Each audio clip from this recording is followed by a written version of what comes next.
وأصحابه أجمعين. أما بعد فأعوذ بالله من الشيطان الرجيم. بسم الله الرحمن الرحيم. قل إن كنتم تحبون الله فاتبعوني يحببكم الله. آمنت بالله صدق الله العظيم وصدق رسوله النبي الكريم الأمين. إن الله وملائكته يصلون على النبي يا أيها الذين آمنوا صلوا عليه وسلموا تسليما. اللهم صل على سيدنا ومولانا محمد وعلى آل سيدنا ومولانا محمد وبارك وسلم. الصلاة والسلام عليك يا سيدي يا رسول الله وعلى آلك وأصحابك يا حبيب الله. الصلاة والسلام عليك يا سيدي يا نبي الله وعلى آلك وأصحابك يا خاتم النبيين يا رحمة للعالمين يا سيد المعصومين. پچھلے جمعہ پر ہم نے محبت رسول صلی اللہ علیہ وسلم کے پھول چنے، یعنی محبت رسول صلی اللہ علیہ وسلم کے حوالے سے ہم نے سنا تھا کہ حضور کی محبت کے بغیر بندہ مومن بن سکتا نہیں، اور حضور علیہ السلام کی ظاہراً نقالی کر لینا یہ حضور کی محبت ہونے کی دلیل نہیں. جیسا کہ کسی نے کیا کہا کہ محمد صلی اللہ علیہ وسلم کی محبت دین حق کی شرط اول ہے. محمد صلی اللہ علیہ وسلم کی محبت دین حق کی شرط اول ہے. اسی میں ہو اگر خامی تو سب کچھ نامکمل ہے. یعنی حضور کی محبت کے بغیر انسان مومن بن سکتا نہیں. اور اگر کوئی یہ کہ کامل مومن نہیں بن سکتا، بات یہ ہے پہلے بنے گا مومن اور پھر صرف مومن ہی نہیں بنے گا. اگر کہے کہ میں حضور کی محبت کے بغیر چلو کامل نہیں بنا، مومن تو ہوں، یاد رکھو مومن بنتا ہی بندہ حضور کی محبت سے، بندہ کامل مومن بنتا ہی حضور کی محبت سے ہے. اور انسان کے سینے میں ایمان آتا ہی حضور کی محبت سے ہے. اور اس شعر میں بڑی پیاری بات لکھنے والے نے بڑی پیاری بات کی ہے کہ محمد صلی اللہ علیہ وسلم کی محبت دین حق کی شرط اول ہے، اور مسلمان ہونے کے لیے شرط اول ہی حضور کی محبت ہے. اگر اس میں اسی میں ہو کر کامی تو سب کچھ نامکمل ہے. اور اگر کوئی انکار کرے، تکبر سے منہ پھیرے، تو میں نے پچھلے جمعہ پر مثالیں دے کے سمجھا دیا آپ کو. ورنہ اٹھاؤ بخاری شریف، مسلم شریف، ابن ماجہ شریف، بہقی شریف. حضور علیہ السلام مال غنیمت تقسیم فرما رہے ہیں. حضور مال غنیمت تقسیم فرما رہے ہیں. اے گستاخ ابو الخویصرہ کھڑا ہوا اور حضور کا ذاتی نام لے کر کہنے لگا کہ انصاف کرو. معاذ اللہ، حضور کا ذاتی نام لے کر کہنے لگا انصاف کرو. یعنی اس نے حضور کی انصاف پر اعتراض کیا. حضور نے فرمایا میں انصاف نہیں کروں گا تو پھر کون انصاف کرے گا. حضور کی انصاف پر، تقسیم پر اعتراض کیا. اب کون بدبخت ہے جو اللہ کے رسول پر اعتراض کرے؟ کہنے لگا انصاف کرو. حضور نے فرمایا میں انصاف نہیں کروں گا تو پھر کون انصاف کرے گا. حضرت فاروق اعظم رضی اللہ تعالیٰ عنہ کھڑے ہوئے، میرے مصطفیٰ کے وہ شیر کھڑے ہوئے اور عرض کی یا رسول اللہ صلی اللہ علیہ وسلم، آپ اجازت ارشاد فرمائے میں ابو الخویصرہ کی گردن تن سے جدا کر دوں، جس نے آپ پر اعتراض کیا ہے، یعنی اللہ کے رسول پر. اور گویا معلوم ہوا کہ فاروق اعظم رضی اللہ تعالیٰ کا عقیدہ و مشرب یہ ہے کہ گستاخ رسول واجب القتل ہے، اور حضور علیہ السلام کی بارگاہ میں عرض کی یا رسول اللہ آپ اجازت ارشاد فرمائے میں اس بدبخت کی گردن اڑا کر رکھ دو. اور فقہی مسئلہ یاد رکھے حضور کے دور میں اگر کوئی حضور کی بے ادبی کرتا نا تو حضور کو اختیار تھا چاہے سزا دے چاہے معاف کرے. اس لیے حضور علیہ السلام نے کئیوں کو معاف کیا ہے اور کئیوں کو سزا دی ہے. حضور نے فرمایا عمر رہنے دو وہ بدبخت پشت پھیر کر تکبر سے پلٹا. میرے آقا نے فرمایا میرے صحابہ اسے پہچان لو اسے دیکھ لو اس کی جماعت سے ایسے لوگ پیدا ہوں گے کہ جن کی نمازوں کے سامنے تم اپنی نمازوں کو معمولی سمجھو گے, جن کے روزوں کے سامنے تم اپنے روزے معمولی سمجھو گے, جن کی تلاوت قرآن کے سامنے تم اپنی تلاوتیں معمولی سمجھو گے, مگر تلاوت ان کے حلق سے نیچے نہیں اترے گی. یہ دیندار کہلا کے بھی دین سے ایسے خارج ہوں گے جیسے تیر کمان سے خارج ہوتا ہے.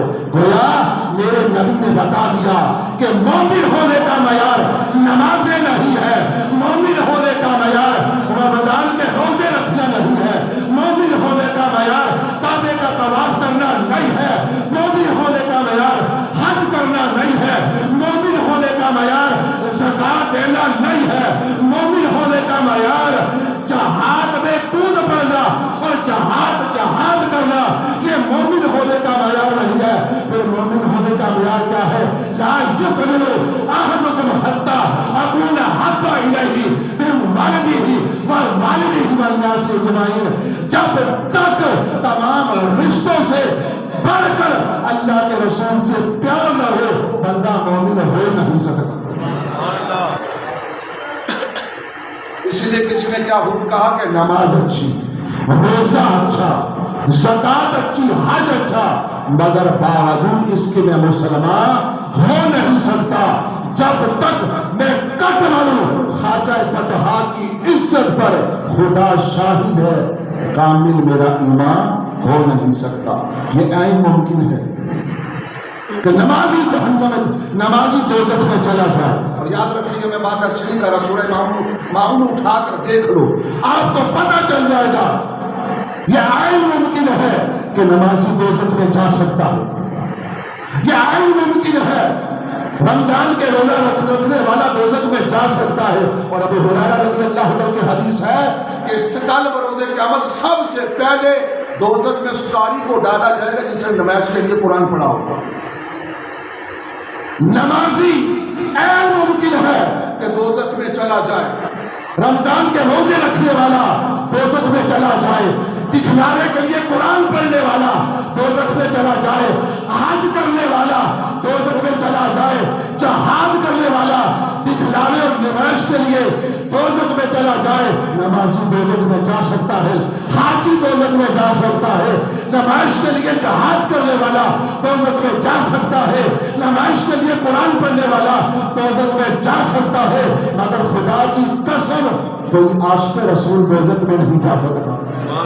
اس لیے میرے اعلیٰ حضرت نے لکھا اے عشق تیرے صدقے, اے عشق تیرے صدقے جلنے سے چھوٹے سستے, اے عشق تیرے اے عشق تیرے صدقے جلنے سے چھوٹے سستے, وہ آگ لگائی ہے جو آگ بجھا دے.